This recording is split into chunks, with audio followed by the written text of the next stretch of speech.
আসসালামু আলাইকুম। আশা করি আপনারা সবাই ভালো আছেন এবং সুস্থ আছেন। তো অবশেষে বিভিন্ন আন্দোলন কিছু শিক্ষার্থীদের অবশ্যই কৃতজ্ঞতা আপনারা সবাই জানাতে হবে এবং আমার এই কেমিস্ট্রিওয়ালা থেকে অবশ্যই তাদের প্রতি অসংখ্য কৃতজ্ঞতা থাকবে এবং তাদেরকে অসংখ্য ধন্যবাদ। তারা ডিন অফিসে ডাবির ডিন অফিস সহ এবং বিভিন্ন জায়গায় দৌড়াদৌড়ি করার পর অবশেষে আজকে রেজাল্টটা প্রকাশিত হলো। আপনাদের ডাবির 7 কলেজের যে সাবজেক্ট আপনারা যে সাবজেক্টে অর্থাৎ আপনারা একটা লিস্ট করছেন যারা যেভাবেই যে পজিশন পেয়েছেন কি না।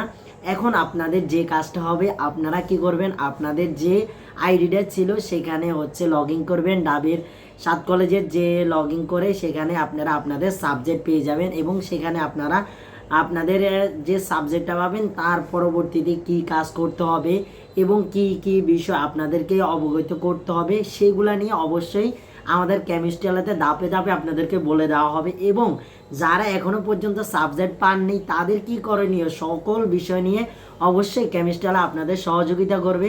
তাই আপনাদেরকে অবশ্যই বলবো, আপনারা যে সাবজেক্ট পেয়েছেন অবশ্যই আমাকে জানানোর চেষ্টা করবেন এবং যারা আমাদের সাথে এখনও যুক্ত নেই তারা আমাদের টেলিগ্রাম গ্রুপে এবং আমাদের ফেসবুক পেজে আপনি যুক্ত হয়ে যেতে পারেন। কারণ ডাবি 7 কলেজের সকল বিষয় আমরা কিন্তু জানানোর চেষ্টা করি, কারণ আমাদের অসংখ্য স্টুডেন্ট এখান থেকে চান্স পেয়েছে। আমরা আশা করছি আপনারা অনেকে সাবজেক্ট পেয়েছেন, অনেকে হয়তো সাবজেক্ট পান নাই। তো কি করতে হবে কি করতে হবে না সেগুলো বিষয় আমি আপনাদেরকে জানানোর চেষ্টা করব। তো অসংখ্য ধন্যবাদ আবারও যারা কষ্ট করে ডিন অফিস এবং বিভিন্ন জায়গায় দৌড়াদৌড়ি করে এখন আজকের রেজাল্টটা প্রকাশের জন্য সহযোগিতা করেছেন। কেমিস্ট্রি আলা থেকে এবং আমি ইয়াসিন ভাই থেকে আপনাদেরকে অসংখ্য ধন্যবাদ। তো সবাই ভালো থাকুন এবং সুস্থ থাকুন। আল্লাহ হাফেজ। আসসালামু আলাইকুম।